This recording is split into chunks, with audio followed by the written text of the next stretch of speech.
আমি তো পালায় পালায় বেড়াইতেছি কয়দিন ধরেও। আপনার কিসের উপদেষ্টা, কার উপদেষ্টা?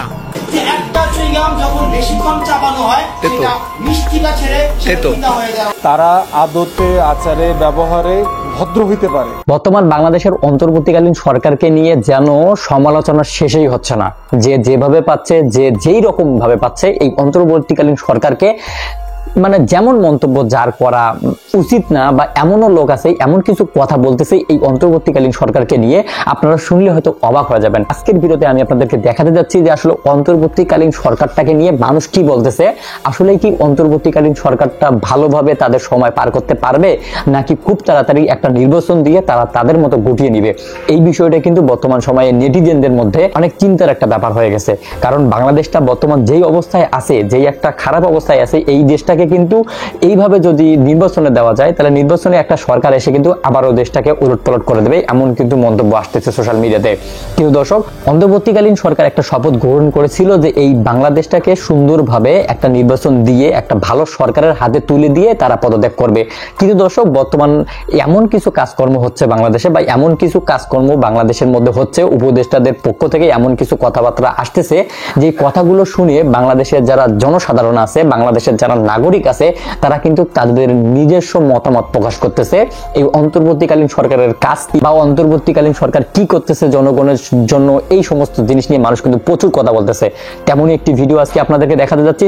দর্শক, আপনারা কিন্তু ভিডিওটি একটু স্কিপ করবেন না, এখানে কিন্তু অনেক তথ্য আছে, অনেক কথা আছে, যেই কথাগুলো আপনাদের জানা দরকার। কিসের উপদেষ্টা, কার উপদেষ্টা? বাইডেনের জনগণের উপদেষ্টা বানানো হয়েছে। জনগণের কথায় টয়লেটে যাবেন, জনগণের কথায় মুতবেন, জনগণের কথায় হাঁটবেন, জনগণের নির্দেশ মানবেন।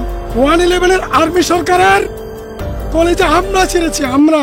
বিপ্লবী ছাত্র জনতাকে এড়িয়ে আপনি সরকার চালাবেন, খুনি হাসিনার কলেজা ছিঁড়ে খাবো।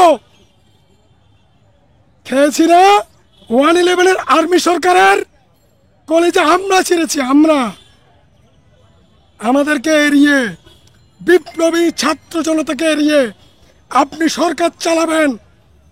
কোথায় শহীদুল আলম? যে শহীদুল আলম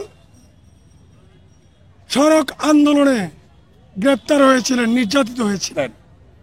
কোথায় কাজল, শফিকুল ইসলাম কাজল গুম হয়েছিলেন, জেলে ছিলেন।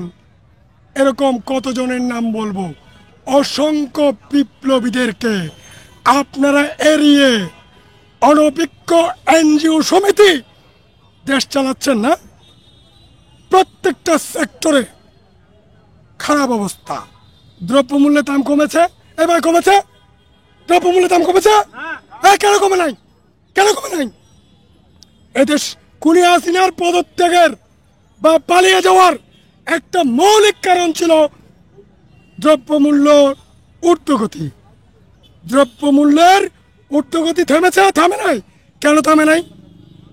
আপনার কিসের উপদেষ্টা, কার উপদেষ্টা? বাইডেনের বা মোদির? জনগণের উপদেষ্টা বানানো হয়েছে। জনগণের কথায় চলবেন, জনগণের কথায় টয়লেটে যাবেন, জনগণের কথায় মুতবেন, জনগণের কথায় হাঁটবেন, জনগণের নির্দেশ মানবেন। এই হচ্ছে জনগণের উপদেষ্টা। যদি তা না করেন তাহলে থাকতে দিব না। সোজা বাংলা, নাগরিক কমিটি চুদাও।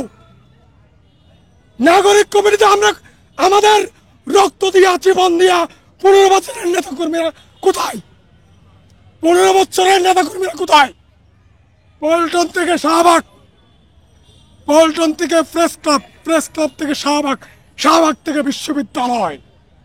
সেই চেনা মুখগুলো কোথায়?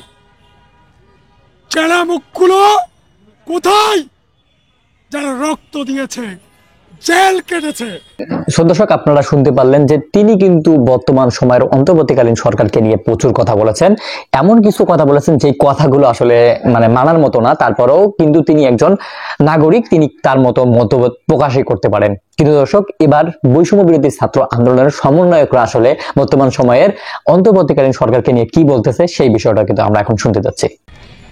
রক্ত দিয়েছে, জেল কেটেছে, নির্যাতিত হয়েছে, নিপীড়িত হয়েছে, গুমের শিকার হয়েছে, বছরকে বছর জেলে ছিল, তারা নাগরিক কমিটিতে আছে। নাগরিক কমিটি করেন, সমস্যা নাই, কিন্তু যারা রক্ত দিয়েছে, শ্রম দিয়েছে, 15 বছরে মেধা দিয়েছে, রাজপথে রক্ত ঢেলেছে, জীবন দিয়েছে, জীবন হুমকির সম্মুখীন ছিল, বাড়ি ঘরে যেতে পারে নাই, মামলা আর মামলা। সচিবদেরকেও বলি, 15 বছর যারা হাসিনার গোলামি করেছ, তারা তাড়াতাড়ি চলে যাও। 1 মাস কিন্তু এনাফ সময়, এখনো যাও নাই, এখনো যাও নাই, এখনো খুনি হাসিনার হয়ে আনসার বিদ্রোহ করছো, এখনো খুনি হাসিনার হয়ে পল্লী বিদ্যুতের বাহিনী নামাচ্ছ, হিন্দুদের বাহিনী নামাচ্ছ, হ্যাঁ, সাম্প্রদায়িক দাঙ্গা লাগানোর অপচেষ্টা করছো, পানি ছেড়ে দিয়েছ। অর্থাৎ এই যে নিরীহ জনগোষ্ঠী, তাদেরকে পানিতে মেরেছ। শেখ মুজিবুর রহমান বলেছিলেন যে ভাতে মারবো, পানিতে মারবো। 74 সালে, 74-75 সালে শেখ মুজিবুর রহমান বাঙালি জনগোষ্ঠীকে দুর্ভিক্ষে মেরেছিল। এই দুর্ভিক্ষে যে মারা, দুর্ভিক্ষে কত লক্ষ লোক মারা গেছে, সে পরিসংখ্যান কোন সরকার এখনো দেয় নাই। তা বলেছিল ভাতে মারবো, তিনি ভাতে ঠিকই মেরেছিলেন, তার সাঙ্গ ফাঙ্গ দিয়ে ভাতে মেরেছিলেন। তারপরে পানিতে মারার কথা বলেছিলেন, পানিতে উনি মারার সক্ষমতা ছিল না। ওনার মেয়ে বাংলাদেশ থেকে পলাতক হয়ে ভারতকে ম্যানেজ করে পানিতে মারলো। এ হচ্ছে অবস্থা। দর্শক আপনারা শুনতে পারলেন যে বর্তমান বাংলাদেশের অন্তর্বর্তীকালীন সরকারকে নিয়ে মানুষের অনেক রকমের মতামত, অনেক রকমের অভিযোগ। কিন্তু দর্শক আপনারা হয়তো এটাও জানেন যে অন্তর্বর্তীকালীন সরকার যে শপথটা নিয়েছে সেটা শুধুমাত্র 1 মাস হয়েছে। 1 মাসের মধ্যে একটা দেশকে চেনা, একটা দেশকে জানা কিন্তু এতটাও সোজা না। তারপরেও অন্তর্বর্তীকালীন সরকার যে সমস্ত কাজকর্ম করতেছে, তারা কিন্তু ফিল্ডে যে কাজ করতেছে, সরাসরি যারা ক্ষতিগ্রস্ত তাদের সঙ্গে গিয়ে দেখা করতেছে, তাদের সঙ্গে কথা বলতেছে, দেশটাকে বোঝার চেষ্টা করতেছে। এমন সময় যদি সাধারণ পাবলিক এমন কিছু মন্তব্য করে, আসলে এই মন্তব্যগুলো বেকার বলেই কিন্তু নেটিজেনটা মনে করতেছে। আপনাদের কি মনে হচ্ছে, বর্তমান সময়ে অন্তর্বর্তীকালীন সরকার কি সত্যি ভালো কাজ করতেছে? তারা কি সফল হতে পারবে কিনা, এই বিষয়টা কিন্তু আপনারা কমেন্ট বক্সে করার চেষ্টা করবেন। তো দর্শক, ভিডিওটি ছিল এতটুকুই। ভিডিওটি সম্পর্কে আপনাদের যে কোনো রকমের মন্তব্য করতে পারেন আমাদের ভিডিও কমেন্ট বক্সে। ভিডিওটি শেষ করার আগে একটু অনুরোধ থাকবে, আপনি যদি প্রথমবারের মতো আমাদের এই ছোট্ট চ্যানেলটিতে এসে থাকেন, তাহলে অবশ্যই চ্যানেলটিকে সাবস্ক্রাইব করে রাখবেন, পাশে আসা বেল আইকনটি অন করে রাখবেন নতুন নতুন আপডেট ভিডিওগুলো সবার আগে পাওয়ার জন্য। ভালো থাকবেন, সুস্থ থাকবেন, আপনাদের আশেপাশের মানুষগুলোকে ভালো রাখার চেষ্টা করবেন। আল্লাহ হাফেজ।